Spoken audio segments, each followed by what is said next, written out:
우리 사람들은 자기가 원하는 것을 얻기 위하여 또 자기에게 필요한 것을 얻기 위하여 한평생 참 열심히 노력합니다. 좋은 집 한 채, 또 좋은 차 한 대, 또 내가 평생 가지고 갈 좋은 자리를 얻거나 가지기 위해서 날마다 어떻게 하면 그것을 가질 수 있을까? 어떻게 하면 좀 성공할 수 있을까? 날마다 열심히 생각하며 또 그것을 얻기 위하여 계획하고 나름대로 분주하게 노력을 합니다. 내가 어릴 적 꿈이 뭐였을까? 내 청년의 때에 불타오르는 이상이 무엇이었을까? 그 꿈과 이상을 오늘 현실화시키기 위하여서 오늘도 나름대로 아주 열심히 공부하거나 또 일을 하며 살아가고 있습니다.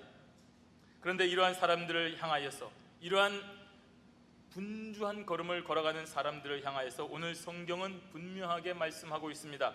사람이 마음으로 자기의 길을 계획할지라도 그 걸음을 인도하시는 이는 여호와시니라고 말입니다. 우리는 이 말에 가던 걸음을 멈추고 생각을 해야 됩니다. 그 자리에서 깊이 생각을 해야 됩니다. 과연 내가 지금 뭘 하고 있는가? 어디로 가고 있는가? 내가 그토록 가지고 싶어하고 그토록 원하고 있던 어릴 적 꿈과 젊은 날 그 이상이 과연 무엇인가? 어떤 길인가를 생각해야 됩니다. 오늘 여기에 이르기까지 수없이 많은 땀과 눈물을 흘렸으며 하고 싶은 것 하지 못하고 희생하고 억누르고 참으면서 여기까지 왔는데, 그런데 과연 그 걸음이 하나님께서 인정하시고 하나님께서 기뻐하시는 걸음인가 하는 것을 깊이 생각을 해야 됩니다. 그렇지 않다면 저와 여러분의 삶은 아무런 존재의 의미가 없기 때문입니다. 이렇게 가던 걸음을 멈추고 진지하게 고민할 때에 오늘 성경 말씀을 통하여 얻는 해답이 있습니다. 오늘 본문은 우리가 살고 있는 이 세상에서 참 바쁘고 바쁜 현실에 둘러싸여 하루하루 열심히 그러나 올바른 생각 없이 살아가는 사람들에게 너희는 여호와 하나님을 경외하는 삶을 살아야 된다라고 권면하고 있는 것입니다. 그렇게 성경 말씀대로 여호와를 경외하며 살아가는 신자들에게는 분명한 축복이 주어지고 있음을 오늘 본문은 또 기록을 하고 있습니다. 주신 말씀대로 우리가 여호와를 경외하는 신자가 되어서 우리의 걸음을 인도하시는 하나님을 기쁘시게 하는 저와 여러분이 되시기를 바랍니다. 여호와를 경외함으로 첫 번째로 생각할 것은, 여호와를 경외하는 것은 바로 모든 일의 행사를 전적으로 여호와 하나님 앞에 맡긴다는 것을 말하는 것입니다. 우리 1절 말씀 다시 한번 읽도록 하겠습니다. 1절입니다. 마음의 경영은 사람에게 있어도 말의 응답은 여호와께로서 나느니라. 아멘. 여기서 이 사람이라고 하는 말은 불다라는 뜻을 가진 히브리어입니다. 근데 그 히브리어를 읽을 때에 아담이라고 읽습니다. 여러분, 이 사람이라고 하는 히브리어 아담을 생각하면 어떤 생각이 드십니까? 그렇습니다. 창조주 하나님께서 흙으로 빚어 사람을 만드시고 그 첫 사람을 아담이라고 명명하신 것을 우리가 기억을 하게 됩니다. 그 아담은 바로 하나님의 피조물입니다.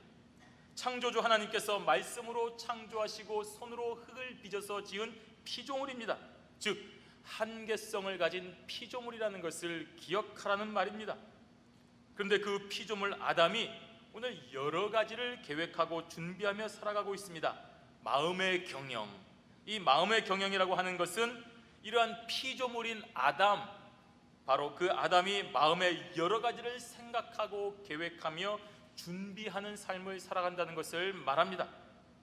물론 이러한 행위는 하나님의 창조 범위 안에 있는 것입니다. 하지만 여러분, 계획은 우리가 할지 몰라도 그 계획의 결정, 그 계획의 승인은 여호와 하나님께서 하는 것을 절대로 잊어서는 안 되는 것입니다. 우리가 대기업에 사원이 있습니다. 그 사원이 열심히 일합니다. 그러나 그 사원이 아무리 많은 일을 생각하고 추진하는 열정과 그 방향이 옳다 하더라도 결국 그 일의 결제, 최종 라인의 결제는 사장이 허락해야 할 수 있는 것입니다. 사원은 사원으로서의 한계가 있다는 말입니다.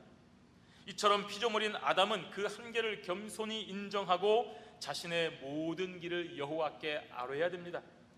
우리는 비록 자유의지를 가지고 있는 인간이지만 그 자유의지를 주신 분도 하나님이심을 생각하고 모든 일의 결정은 바로 내가 아니라 하나님께서 하신다는 분명한 인식을 가지고 살아가야 됩니다. 왜냐하면 사람은 자신이 가지고 있는 한계성으로 인하여 올바른 길을 알지 못하고 깨닫지 못하기 때문입니다. 우리 2절 말씀 함께 읽습니다. 사람의 행위가 자기 보기에는 모두 깨끗하여도 여호와는 심령을 감찰하시느니라. 아멘. 여기에 자기 보기에는 이라는 말이 있습니다.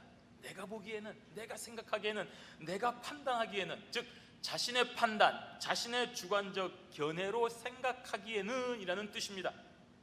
즉 이 말을 한다는 것은 사람의 행위, 계획, 이 모든 기준이 여호와 하나님이 아니라 자기 자신임을 잘 보여주고 있는 것입니다. 내가 지금 하는 일이 내 판단과 내 견해로 볼 때 옳다는 말입니다. 내가 생각하기에는 이 땅에서 살 때 우리 인간이 흩어짐을 면하고 한 군데 모여서 뭉쳐 살아야 된다 라고 하는 판단이 바로 바벨탑을 쌓게 만들었고, 그 결과 하나님의 뜻을 정면으로 거스리고 대적하는 그런 결과를 가져온 것입니다. 내가 생각하기에는 지금 위험한 상황이니까, 적은 지금 쳐들어오고 아직도 제사장 사무엘은 오지 않는 상황이니까 제사장을 기다리지 말고 왕인 내가 제사를 지내야 한다고 판단한 것입니다. 그러한 사울의 행위가 자기 보기에는 정당하였고 합리적일지 몰라도 실상은 그렇지 않았습니다. 하나님의 주권적인 역사를 믿지 못하고 눈앞에 펼쳐져 있는 그 상황으로 마음이 조급해져서 넘지 말아야 될 하나님의 영역을 침범한 것이기 때문입니다. 바로 그 일로 인하여 바벨탑을 쌓은 사람들은 심판을 받았습니다. 이 일로 인하여 사울은 하나님의 심판을 받게 되었습니다. 그 마음의 경영과 행위가 여호와께서 정해주신 그 선을 넘어섰기 때문입니다. 우리는 이처럼 자기의 생각과 판단으로 인하여 하나님께서 정해주신 한계를 때때로 넘어설 위험에 처해 있습니다. 내 생각과 내 행위가 옳다고 생각하기 때문에 하나님께서 정해주신 한계를 넘어간다는 말입니다. 그리고 엄청난 죄를 저지르게 되는 것입니다. 그리고 내 자신의 행동도 정당성을 가진다고 생각하는 것입니다. 따라서 신자는 늘 자신의 생각과 행위를 심각하게 돌아봐야 됩니다.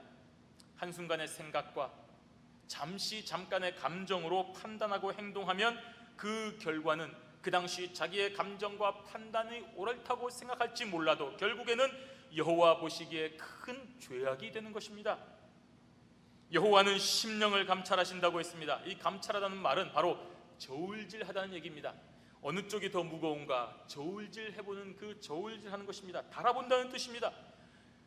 무슨 말입니까? 여호와 하나님은 사람의 행위나 그 나타난 결과로 판단하는 것이 아니라 그 사람의 심령 깊숙한 곳에 있는 것을 저울질하고 달아보심으로 정확하게 판단하신다는 것입니다. 그렇다면 신자의 삶은 여호와의 판단으로 결정하는 것입니다. 사람들에게 보이는 결과나 행위가 아니라 신자의 심령 깊숙한 곳을 감찰하시는 여호와의 눈을 기억하고 우리는 살아야 된다는 말입니다. 나의 말과 나의 행동이 사람들에게 어떻게 보이는가를 생각하기 전에 그것을 생각하지 말고 나의 모든 것을 판단하시는 창조주 하나님의 그 불꽃 같은 눈을 기억하며 생각하고 행동하는 삶을 살아야 되는 것입니다. 그것이 바로 여호와를 경외하는 것입니다. 이처럼 여호와를 경외하는 사람은 그 모든 행사를 다 여호와께 맡기는 자가 됩니다. 우리 3절 말씀 함께 읽도록 하겠습니다. 너의 행사를 여호와께 맡기라. 그리하면 너의 경영하는 것이 이루리라. 아멘. 여기 너의 행사는 바로 사람이 시도하는 모든 일을 얘기하는 것입니다. 저와 여러분이 할 수 있는, 시도할 수 있는 모든 일을 얘기하는 것입니다. 사람이 생각하고 판단하고 행동하는 모든 것을 다 여호와께 맡기라는 말입니다. 이 맡기라는 말은 굴리라는 뜻입니다. 옮기라는 뜻입니다.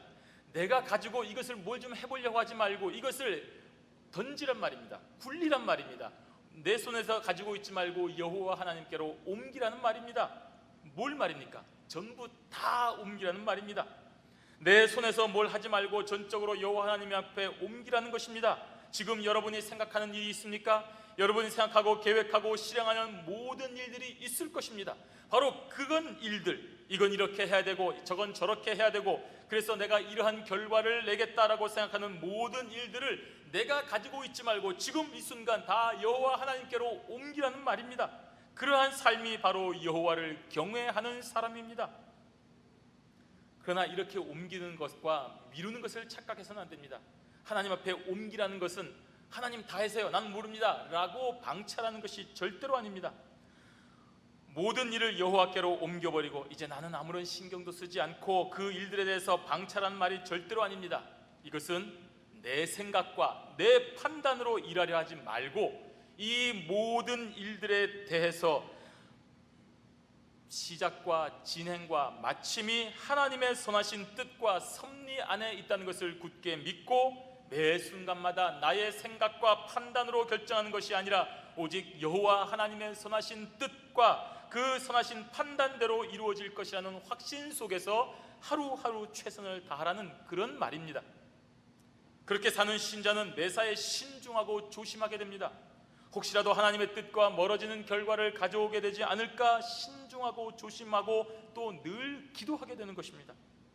기도와 말씀 묵상을 통하여 하나님의 섭리와 뜻을 찾게 되니 자연스럽게 여호와를 경외하는 삶을 살아가는 것입니다. 오늘 이 일을 할 때마다, 오늘 저 일을 할 때마다 하나님, 이것이 하나님의 원하시는 방향입니까? 이렇게 가는 것이 과연 하나님께서 기뻐하시는 것입니까? 제가 혹시라도 저의 영광을 위해서나 제 욕심을 위해서 이것을 잘못하고 있는 것은 아닙니까? 늘 조심하게 되는 것입니다. 그러다 보니 항상 기도하게 되고 말씀에 비추어 자신의 삶을 찾게 되고 그것이 바로 여호와를 경외하는 그런 삶의 태도로 바뀌는 것입니다. 이렇게 여호와를 경외하여 모든 일들을 다 여호와께로 옮길 때에 그 일들이 이루어진다고 했습니다. 오늘 마지막에 보시면 너의 경영하는 것이 이루리라고 했습니다. 하나님에 의하여 이루어진다는 말입니다. 우리의 모든 일을 여호와께 옮겼을 때에, 맡겼을 때에, 여호와를 경외하였을 때에 그 모든 일이 하나님으로 말미암아 하나님께서 이루신다는 것입니다. 하나님의 뜻과 섭리대로 방향을 잡게 되니 당연히 하나님께서 이루시지 않으시겠습니까? 허락하시는 것입니다. 이것이 바로 하나님을 경외하는 의인의 삶입니다. 그런데 악인은 어떻습니까? 하나님을 경외하지 않기 때문에 이렇게 하지 못합니다. 우리 4절 말씀 함께 읽습니다. 여호와께서 온갖 것을 그 쉬움에 적당하게 지으셨나니 악인도 악한 날에 적당하게 하셨느니라. 아멘. 하나님께서 모든 것을 창조하실 때 그 창조하실 때에 각각의 목적에 맞도록 맞추어서 만드셨습니다. 하나님께서는 필요 없는 것 만드시지 않았습니다. 또 하나님께서는 필요한데 빠뜨리시지도 않았습니다. 온 세상의 보존과 유지를 위하여 필요한 것들을 다 완벽하게 창조하셨습니다. 여호와 하나님의 창조하심이 보시기에 좋았고 완전한 것입니다. 이러한 창조는 바로 악인에게도 그대로 적용이 됩니다. 그러나 이러한 표현을 우리가 오해하여서 하나님께서는 악도 만드셨구나, 악을 그대로 방치하셨구나, 악의 조성자가 되셨다고 착각해서는 안 됩니다. 사람의 불순종과 악한 마음으로 하나님을 배반하고 떠나는 모든 행위도 결국 하나님의 창조 주권 아래에 있다는 그런 표현으로 우리가 이해를 해야 되는 것입니다. 또한 그러한 악인의 모든 계획과 결과도 선하신 하나님의 창조 주권의 섭리를 변경시키거나 훼손시키지 못한다는 바로 그런 표현임을 말하고 있는 것입니다. 이러한 악인의 모든 계획과 행동은 다 무엇입니까? 교만함으로 이루어지는 것입니다. 의인은 여호와를 경외하지만 악인은 하나님을 앞에서 교만한 것입니다. 우리 5절 말씀 함께 읽습니다. 무릇 마음이 교만한 자를 여호와께서 미워하시나니 피차 손을 잡을지라도 벌을 면치 못하리라. 아멘. 여기서 교만한 자는 바로 앞에 나오는 4절의 악인을 다르게 표현하여 말하는 것입니다. 왜 그렇습니까? 이는 악인의 전형적인 특징이 바로 교만이기 때문입니다. 교만은 무엇입니까? 하나님을 창조주로 인정하지 않는 것입니다. 하나님이 모든 삶의 주권자라고 인정하지 않는 것을 말하는 것입니다. 이렇게 하나님을 주권자로 인정하지 않으니 모든 일에 있어서 하나님을 의뢰하거나 맡기지 않습니다. 여러분이 가정을 인정하지 않으면 그 가정의 말에 권위를 세울 수가 없습니다.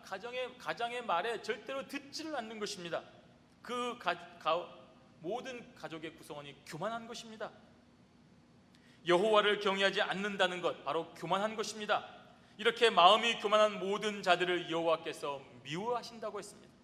이 미워하다 하는 말은 가증히 여기다라는 뜻입니다. 즉 구약에서 우상 숭배할 때 가증히 여긴다고 했습니다. 또한 우상을 가증히 여긴다고 할 때 바로 이 단어가 사용되었습니다. 이러한 자들은 하나님의 심판을 피할 길이 없습니다. 왜? 여호와 하나님과 함께 할 수 없기 때문입니다. 그들이 모두 한 마음이 되어서 결탁하여 힘을 합친다 하더라도 하나님의 심판을 피할 수가 없습니다. 그래서 하반절에 피차 손을 잡을지라도 벌을 면치 못하리라고 기록하고 있는 것입니다.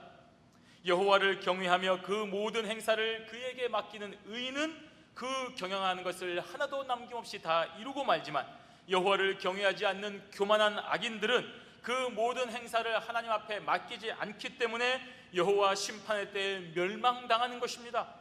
따라서 신자는 절대자 하나님을 겸손하게 인정하고 그에게 모든 행사를 맡기는 경외함으로 살아가야 됩니다. 그러면 하나님의 뜻과 섭리 안에서 허락하신 모든 일들이 다 이루어지는 놀라운 축복이 저와 여러분에게 있는 것입니다.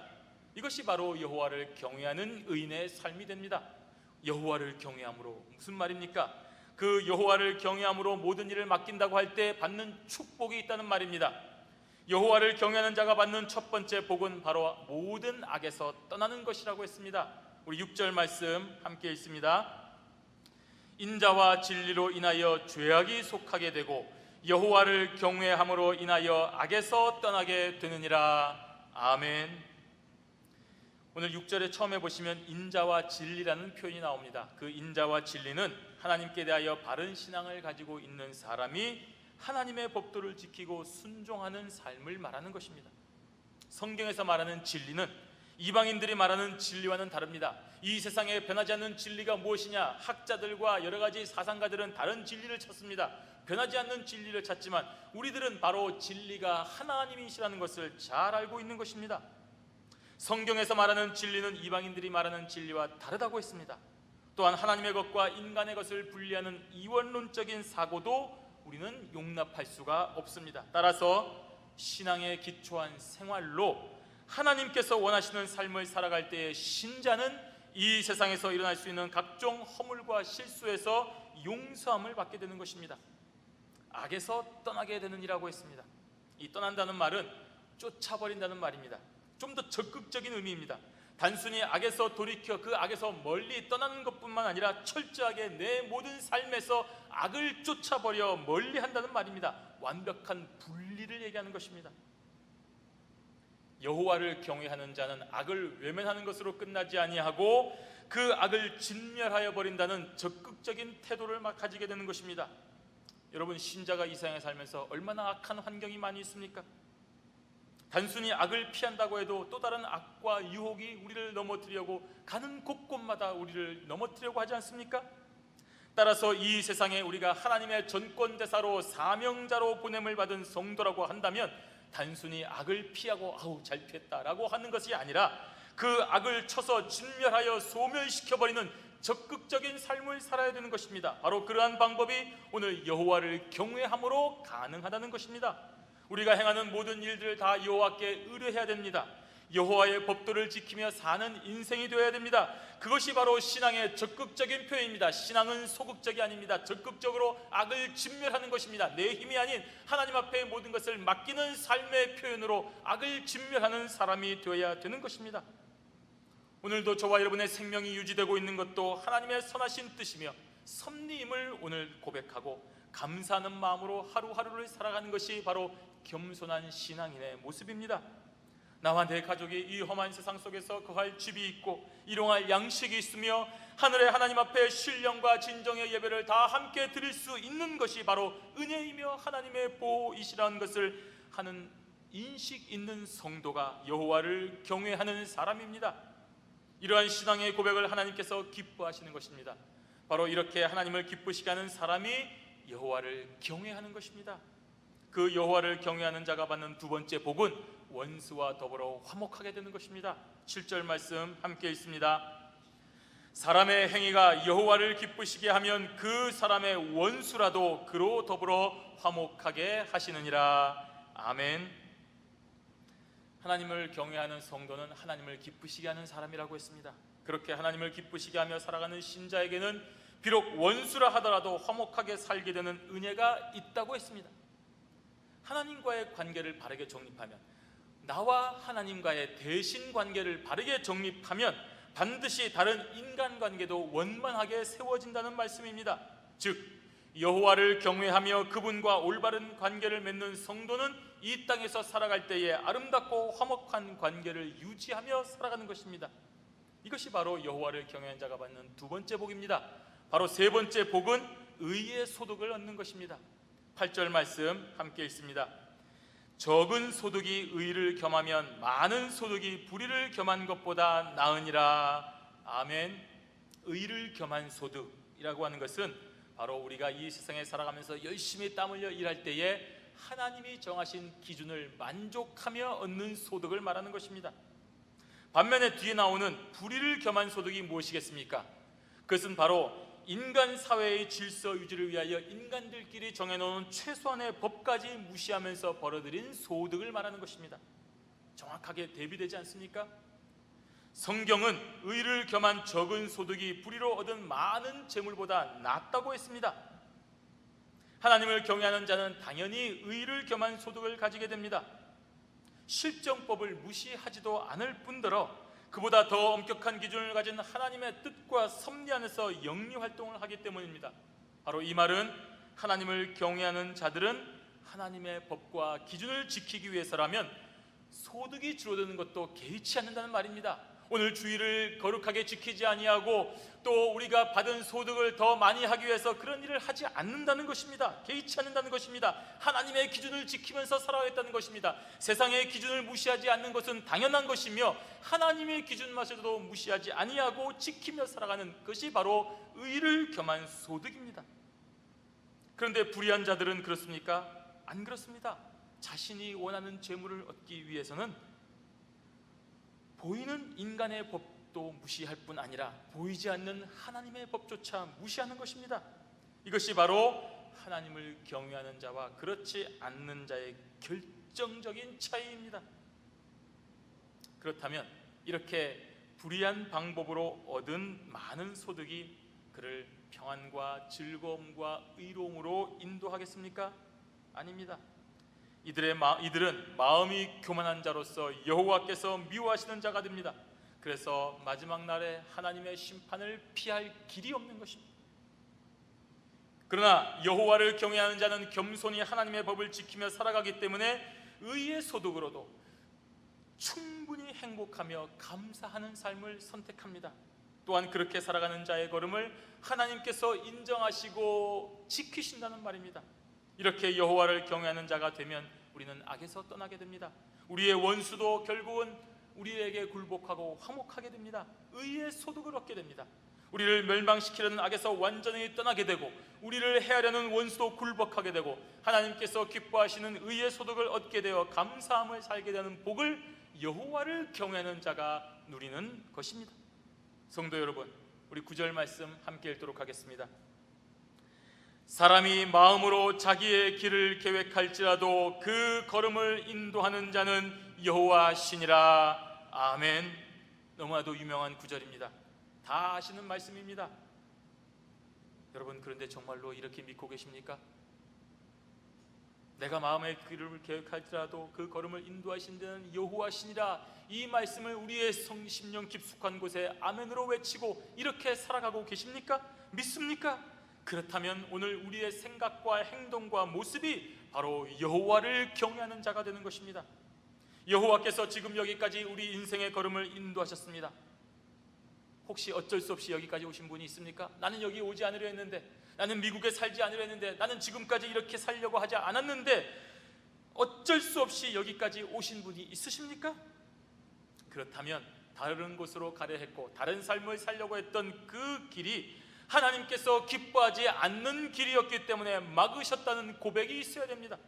우리의 삶은 자기의 길처럼 보이지만 실상은 하나님의 길이라는 것을 알아야 됩니다. 그래서 감사해야 되는 것입니다. 내가 세상에서 잘 나가는 길을 하려고 하고 있는데, 내가 정말 한 자리 깊은 곳에서 뭔가를 해보려고 했는데 그것이 무산되어서 이렇게 여기서 쓸모없이 살아가고 있다고 하는 것이 아니라, 그것이 하나님께서 원하지 않는 길이었기 때문에 막으시고 바로 여기서 하나님 앞에 겸손하고 의인의 길을 살아가도록 인도하셨다는 고백이 오늘 저와 여러분에게 있어야 되는 것입니다. 그것이 여호와를 경외하는 자의 분명한 고백인 것입니다. 따라서 내 뜻과 결정으로 움직이는 것이 아니라 우리 인생은 오로지 하나님의 뜻과 결정과 허락하심으로 움직인다는 것을 고백하셔야 됩니다. 그래서 예레미야 선지자는 여호와여 내가 알거니와 인생의 길이 자기에게 있지 아니하니 걸음을 지도하는 이 걷는 자에게 있지 아니하니이다 라고 고백을 하는 것입니다. 참 겸손한 고백입니다. 이러한 고백이 저와 여러분에게 있어야 됩니다. 여러분, 지금까지 지나온 여러분의 길을 겸손하게 돌아보시기를 바랍니다. 젊은 날의 길, 작년의 길, 중년의 길, 지금의 길, 하나님을 경외하는 겸손한 길을 걸어갔는지 점검하는 신앙인의 모습이 되시기를 바랍니다. 혹시라도 내 의가 충만해져서 내 행위가 깨끗하고 정당하다고 착각하다가 하나님의 뜻을 떠나는 자가 되고 있지는 않은지 스스로 살펴보시기를 바랍니다. 여호와께서는 우리의 심령을 감찰하신다고 했습니다. 그러니 제발 우리 스스로를 합리화하지 말고, 내가 의롭다고 착각하지 말고, 오늘 나의 모든 행사를 여호와 앞에 다 옮겨놓는 그런 사람이 되시기를 바랍니다. 그리하면 그 경영하는 것이 이루어진다고 했습니다. 이처럼 하나님을 경외하는 인생을 여호와께서 인정하십니다. 그리고 우리를 악에서 떠나게 하시고 원수와 화목하게 하시고 의의 소득으로도 감사하는 복을 더하여 주시는 것입니다. 바로 이런 복된 삶을 살아감으로써 여호와께서 인정하시는 경향의 성도들이 되시기를 주님의 이름으로 축원합니다.